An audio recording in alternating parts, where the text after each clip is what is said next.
ফাদ্দালাকুমুল্লাহু আলাইহিম, আল্লাহ তোমাদেরকে তাদের ওপর ফজিলত শ্রেষ্ঠ দিয়েছে, একটু বড় করেছেন এইটুকু আর কি। অন্য রিওয়ায়াতে রয়েছে সহিহ বুখারীতে, জাআলাহুমুল্লাহু তাহতা আইদিকুম, তাদেরকে আল্লাহ তোমাদের অধীনে করেছেন, তারা গরিব সেই জন্য তোমার বাড়িতে কাজ করতে এসছে। হ্যাঁ, ফামান কানা আখুহু তাহতা ইয়াদিহি, কারো আন্ডারে অধীনে যদি তার কোনো ভাই থাকে, আবার বলছে তার ভাই যদি কাজ করে, আপনার ভাই আপনার চাকর চাকরানি বোন, তারা আপনার মা বোনদের মতো, ফালিউত হিম্মাইয়া করো, যা খাবে তা যেন খাওয়ায়, ওয়ালিউল বেসু মিম্মায়াল বস, যা পরিধান করে তাই যেন পরায়, সেই জন্য ওই দিনের কথা শুনে যা খাই ভাগ করে খাই, আর যেই রকমের কাপড় পরেছি আমার কাছে মাত্র দুটো ছিল সেজন্য তাকে একটা দিয়ে দিচ্ছি। আল্লাহু আকবার। ওয়ালা তুকাল্লিফুহুম মা ইয়াগলিবুহুম, তাদের ওপর এত কাজের চাপ দিও না যাতে অপারগ হয়ে যায়, কষ্ট হয়। ফাইন কাল্লাফতুম, কখনো কখনো সংসারের কাজ যদি বেশি হয়, অনেক সময় সিজনাল কাজ থাকে, মৌসুমি কাজ থাকে, বেশি কাজ বেশি হয়ে যায় ঘরে অনেক সময় বিভিন্নভাবে, তো কি করতে হবে তাহলে? কাজ বেশি হইলে একা ছেড়ে দিও না। ফাইন কাল্লাফতুম, তাদেরকে যদি বেশি কাজের দায়িত্ব কখনো দিতে হয়, ফাআইনুহুম, তাদের সাথে সহযোগিতা করো, একসাথে লেগে যাও কাজ করো।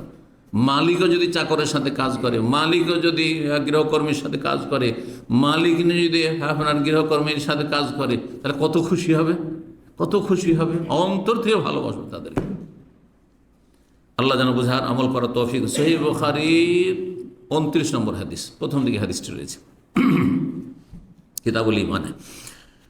এখন কথা না বাড়ি আমি 10টি হক বয়ান করব, কথা লম্বা হয়ে যাচ্ছে। 10টি হক বয়ান করব, অধিকার বয়ান করব, কার? শ্রমিক এবং গৃহকর্মীদের। 1 নম্বর হচ্ছে নম্র আচরণ করা, বকাবকি না করা, ধমক না দেওয়া, জি, ভীতি প্রদর্শন না করা, যাতে মালিককে দেখলেই ভয় পায়, মালিককে দেখলে ভয় পায়, হ্যাঁ, আর বসকে দেখলে, ফোরম্যান সুপারভাইজারকে দেখলে ভিতর কাঁপে, হ্যাঁ, ভাগ চলে এসে যেন হিংস্র পশু, এমন যেন না, নম্র আচরণ করবে। জি, এই মর্মে বেশ কিছু হাদিস রয়েছে, যেহেতু সময়ের স্বল্পতা সবগুলি শোনাইতে পারবো না। মুসনাদ আহমদের রয়েছে এবং সহিহ মুসলিমও রয়েছে। সহিহ মুসলিমের হাদিসটি শোনাই। আনাস রাদিয়াল্লাহু তাআলা আনহু বর্ণনা করছেন, বলছেন, কানা রাসূল মিন আহসানিন নাস খুলুকা, রাসূলুল্লাহ সাল্লাল্লাহু আলাইহি ওয়াসাল্লাম সবচেয়ে ভালো চরিত্রের মানুষ ছিলেন, সবচেয়ে ভালো চরিত্র, এতে কোনো সন্দেহ নেই। আদম সন্তানের মাঝে আম্বিয়া রসুলগণ সবচেয়ে বেশি চরিত্রবান, আর আম্বিয়া রসুলগণের মধ্যে সবচেয়ে বেশি চরিত্রবান সাইয়্যিদুল মুরসালিন খাতামুন নবীন মুহাম্মদ রাসূলুল্লাহ সাল্লাল্লাহু আলাইহি ওয়াসাল্লাম। কানা খুলুকুহু আল কোরআন, যার চরিত্রই ছিল আল কোরআন। সুবহানাল্লাহ।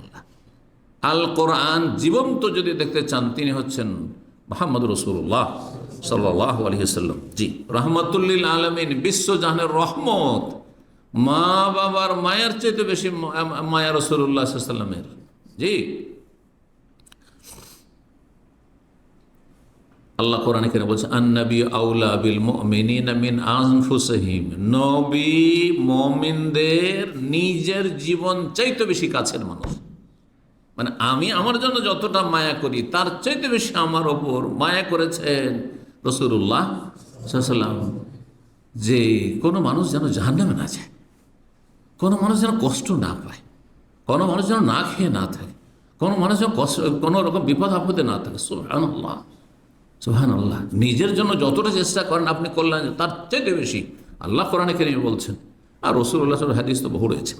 জি, এই জন্য কারণ নিয়ে বোঝা থাকলে, যখন পয়সা আসলো গনিমতের বাইতুল মালে, তখন ঋণ পরিশোধ আমি করব, তোমাদের করতে হবে না, ওর বংশ তলাশ করতে হবে না কে করবে না করবে। কোনো মানুষ মারা গেছে, ঋণের বোঝা আছে, আমি ঋণ পরিশোধ করে দেব।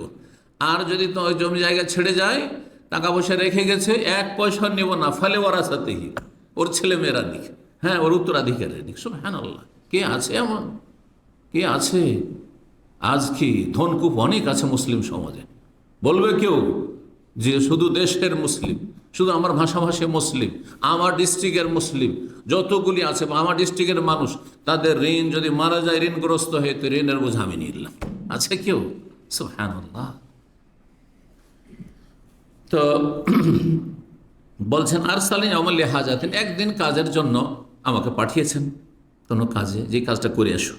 ফাকুল, তো আমি বললাম ওয়াল্লাহি লা আযহাবু, আমি বললাম যেন যাবো না, পরীক্ষা করার জন্য। ভাই এমনি তো, হ্যাঁ খেলার ছলে যাব না আমি। অফি নাফসি আযহাব, কিন্তু আমার মনে আছে যে নবী সাল্লাল্লাহু আলাইহি ওয়াসাল্লাম বলেছে যাবো। ছোট ছেলে তার মা উম্মে সালাম দিয়েছেন খেদমতের জন্য, জি।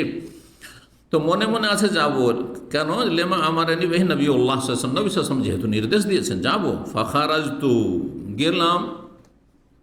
যে যাবো না বললাম তো কিচ্ছু বললেন না, ও তো গেলই। তারপরে গেলাম, মনে তো আছে যাব, কিন্তু গিয়ে দেখি যে হাত আমর আলা সিবিয়ান মহমিয়ালাবোনা ফিসু, কিছু হ্যাঁ কচি কাঁচা বাচ্চারা বাজারে খেলাধুলা করছে। আর খেলা যদি কোথাও চলতো, আমরা ছোটকালে বাল্য জীবনে অনেকেই কিন্তু মাদ্রাসা স্কুলে মিস করেছি। যাচ্ছি কোথাও কোনো খেলা চলছে, তখন ক্রিকেটের যুগ ছিল না, কখন এমন এমন গ্রাম্য খেলা ছিল যেগুলির নাম বলে সময় নষ্ট করা দরকার নেই, যারা জানেন জানেন, না হলে জানা কোনো জরুরিও না। হ্যাঁ কিছু খেলা, আম বাগানে যাচ্ছি খেলা চলছে, খেলা দেখতে দেখতে থেকেই গেলাম, 1-2 ঘন্টা দেরি হয়ে গেল। আর যাবো এখন আবার মাদ্রাসায় গিয়ে বকা খাবো, তা চল ফিরে চলে যান। হ্যাঁ লা হাওলা ওয়ালা কুওয়াতা ইল্লা বিল্লাহ। অনেকে তো আছে এমন যে ও যেতই না, যাবে না, রাস্তায় বসে থেকে বাপকে শুধু ধোকা দিত যে স্কুলে গিয়েছিলাম, আসলে যাই না। লা হাওলা, খেলাধুলা করে চলে আসতো না, খেলা দেখে চলে আসতো। তো ছোটদেরকে এরকম খেলা ব্যস্ত করে দেয়।